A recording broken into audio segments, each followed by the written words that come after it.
All right, so 9.1, matrix solutions to linear systems. So matrix is a rectangular array of 12 numbers arranged in rows and columns and placed in brackets. Elements of the matrix are the numbers inside the brackets.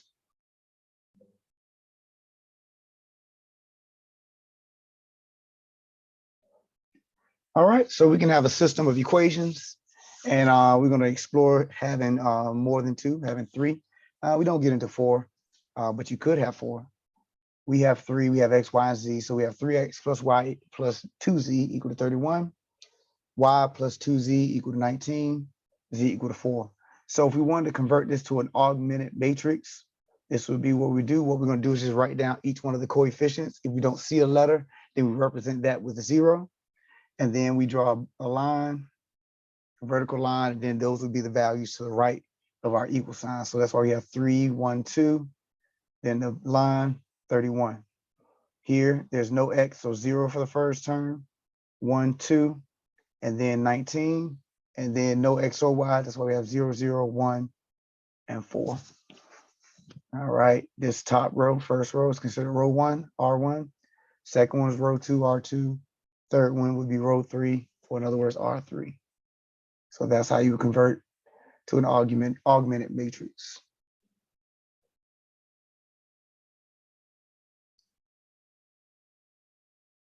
All right. So if we're talking about solving, the goal in solving a system of linear equations in the three variables using matrices is to produce a matrix with ones going down the main diagonal and zeros below the ones. So this is what we're talking about right here.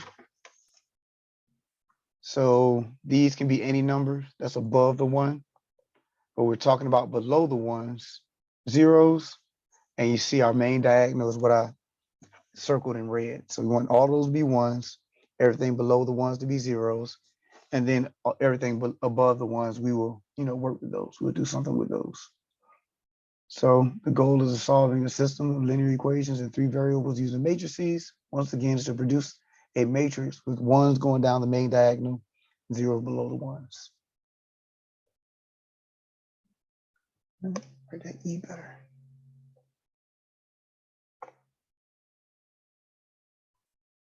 All right. So just some definition. If you see the terminology, a matrix with ones down the main diagonal and zeros below the ones is said to be in row echelon form. We use row operations to get it into this form.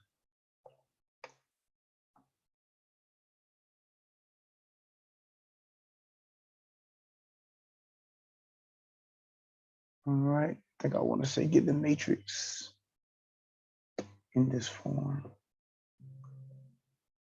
1 second.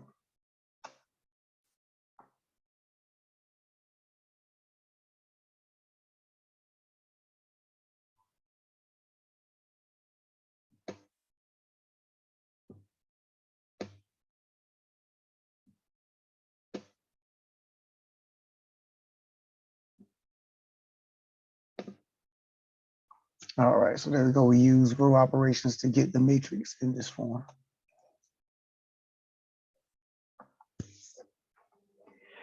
Okay, so let's look at matrix row operations. Two rows of a matrix may be interchanged. So that's one thing that you can do is switch your rows. So remember, you switch the whole row, not just one or two numbers in a row. Switch the whole row. So symbolically, this is how we do that. If I want to switch rows 1 and 2, you have an arrow going back and forth in between R1 and R2. The elements in any row may be multiplied by a non-zero number. So if I wanted to multiply 5 to row 1, that would be 5R1. And remember, that multiplies each number that's in that row by 5.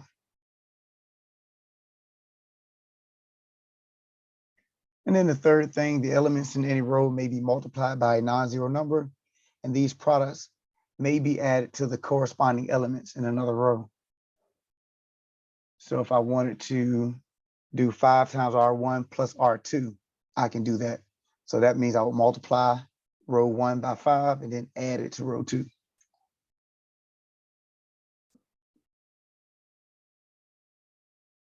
All right. So we're going to use these three elements of these three operations in order to solve our equation, solve our linear equation, put our matrix in row echelon form.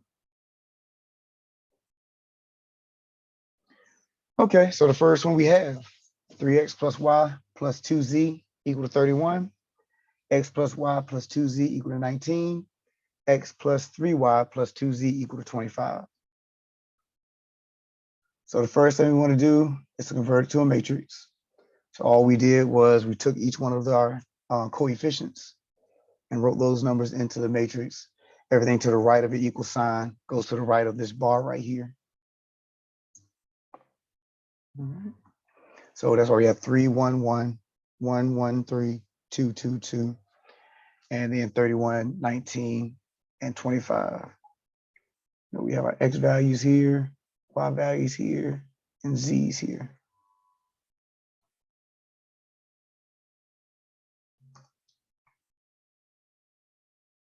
All right. So first thing we want to do is make sure that that first term or that first value in x is a 1. So the easiest way to get that is to just switch row 1 and row 2. Remember, that is a possible operation that you can use. Now, there are always going to be multiple ways of doing these. You could have switched row 1 and row 3 because row 3 has 1 as that first number, that first term. So there are multiple ways of doing these. But in this case, I decided to go R1 and R2, just switch my first two rows. And notice everything that was in row 2, 1, 1, 2, 19 is in row 1 now. And everything that was in row 1, 3, 1, 2, 31 is now row 2. Okay. And remember, we always want to seek the easiest way to reach these goals. So the easiest way is to make that happen. Now I could have divided, by 3 in each case, but then I would have had 1/3 here. So you don't want to go that route if you don't have to. So the easiest thing to do was to switch our rows. All right. So now I want zeros in these first two positions here. Because remember, we're going to want ones going down this diagonal, and we're going to want zeros for these 3 spots. So the first thing we're doing is we're going systematically. We're looking at our first terms in each. We want this to be 1, and then we want these 2 to be 0. So that's what we're looking at first. So let's use R1, row 1, that's R1, in order to create zeros in those 2 positions. So we're going to multiply values to R1 and then add it to row 2 and row 3 in order to create 0 in that position. So the first one, notice we have, when I say the first one, the second row, you notice we have a 3 right here. So in order for me to add something to 3 to turn to 0, it would have to be the opposite, which is -3. So I'm going to multiply R1 times -3 and then add that to row 2. So that's what I did right here. Took -3, multiplied it to everything that's in row 1. And that gave me -3, -3, -6, and -57. So you see right here, that's -3 times R1. Then I took R2, added it to that, and this is my new R2 right here. So the 3 and -3 cancels. 1 -3 is -2. 2 -6. I mean, not 2 -6, -6 and 2. Yeah, 2 -6, -6, 2 give me -4. And then -57 and 31 gives me 26. That should be -26, shouldn't it? It should be a -26.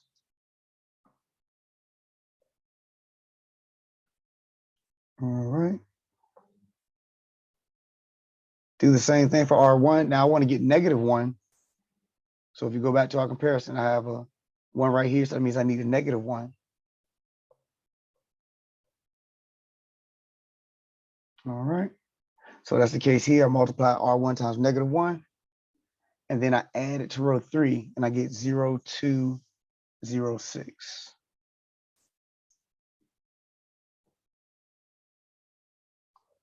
All right. Very good. Everybody. Yeah, I wrote my negative 26 here. Okay, cool, cool.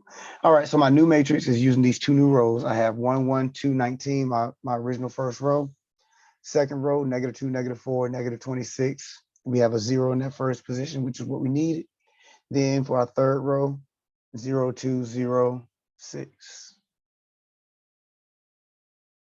Now we want a 1 right here.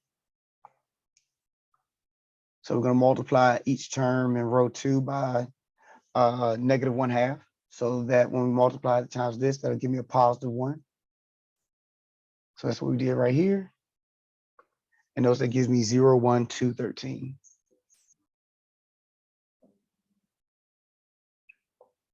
So this is my new matrix: 1, 1, 2, 19, 0, 1, 2, 13, 0, 2, 0, 6. Now we want a 0 right there at that 2. So we have to do what we did in the previous, the one before the last step, which I need to get -2, add -2 to that row.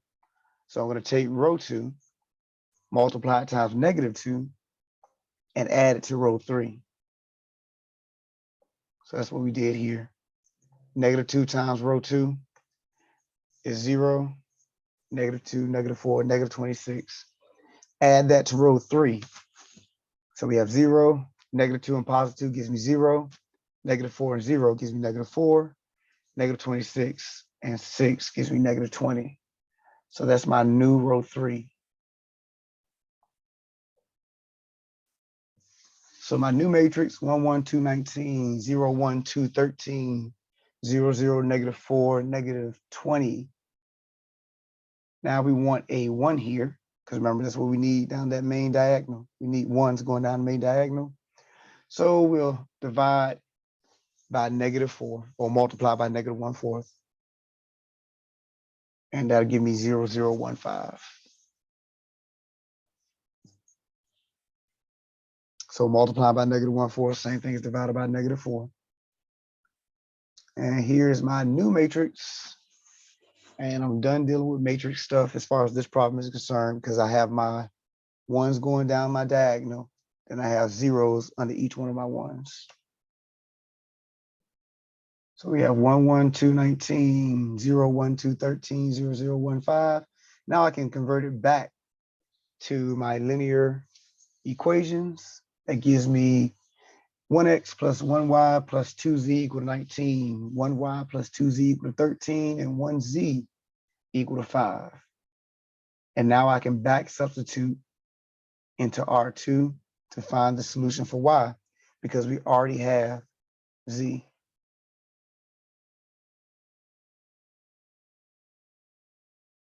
All right, z is equal to 5. So we plug in 5 right there for z. Y plus 2 times 5 is 10. Subtract 10 from both sides. Y is equal to 3. So we have our 3 for y. Now we can have, since we have y and z, we can back substitute into row 1 to find a solution for x. So we have y, have z. So 3 is y, z is 5. So that's x plus 3 plus 2 times 5. 2 times 5 is 10. 3 plus 10 is 13. Subtract 13 from both sides. X is equal to 6. So now we have our solution. X, Y, Z is our solution order, and that's 6, 3, 5. 6 is X, Y is 3, Z is 5. And then here, we can always go back and check, just like any other solution that we've ever had before, by plugging it back into our original equations and see if it works out for us.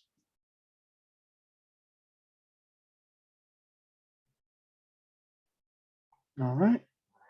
So let's walk through this one more time. So this time we have 2x plus y plus 2z equal to 18.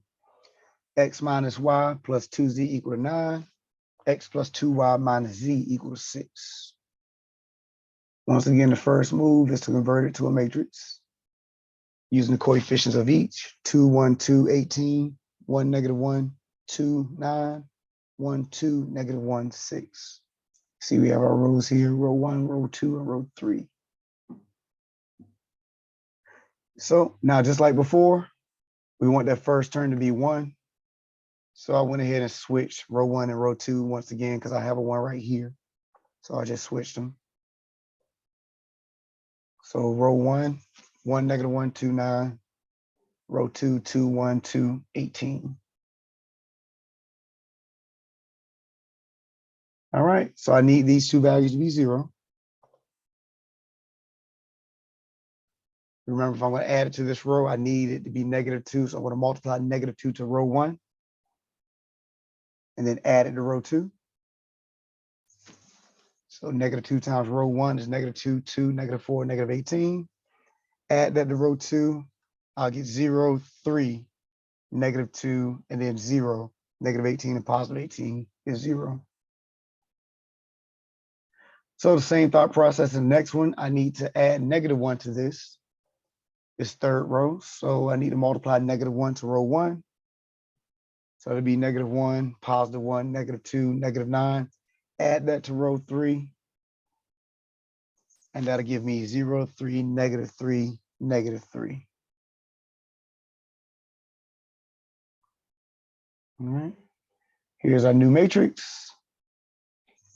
1, -1, 2, 9, 0, 3, -2, 0, 0, 3, -3, -3. Now, next goal is to make this a 1. Now, what I decided to do was I saw an easier route. I could divide this by 3, but then I'll have to divide this by 3, which will give me -2/3.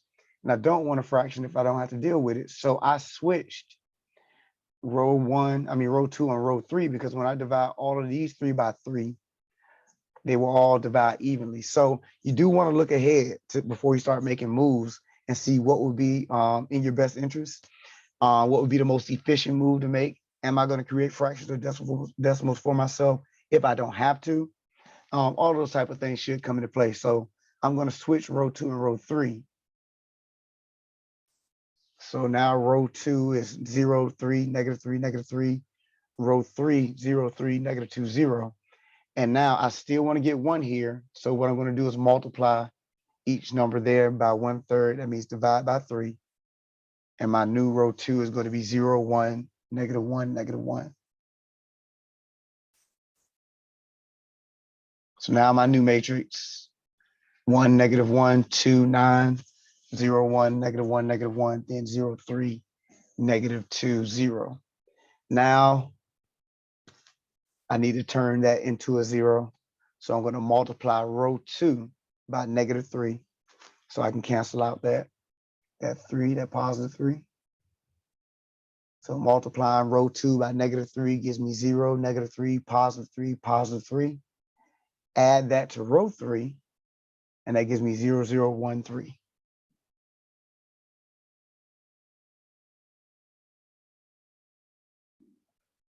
All right, so now my new matrix, 1, -1, 2, 9, 0, 1, -1, -1, 0, 0, 1, 3. Convert it back to two equations. X -y plus 2z equal to 9. So x -y, x minus y plus 2z equal to 9. Y minus z equal to -1, and then z equal to 3. And do my back substitution now to find x and y. You start off with z equal to 3 and plugging it into R2. And that's what we did here. So we had y minus z equal to -1, plug in 3 for z, y minus 3, add 3 to both sides, y is equal to 2. And then here for row 1, plug in y and z. Y is 2, z is 3. So it's x minus 2 plus 2 times 3 equal to 9. So x minus 2 plus 6. Combine your like terms, that's 4. And then subtract 4 from both sides. X is equal to 5. So now we have our solution. X is 5, y is 2, and z is 3. All right. So Try these problems out. See if you have any questions. If you do, let me know, and we'll walk through them.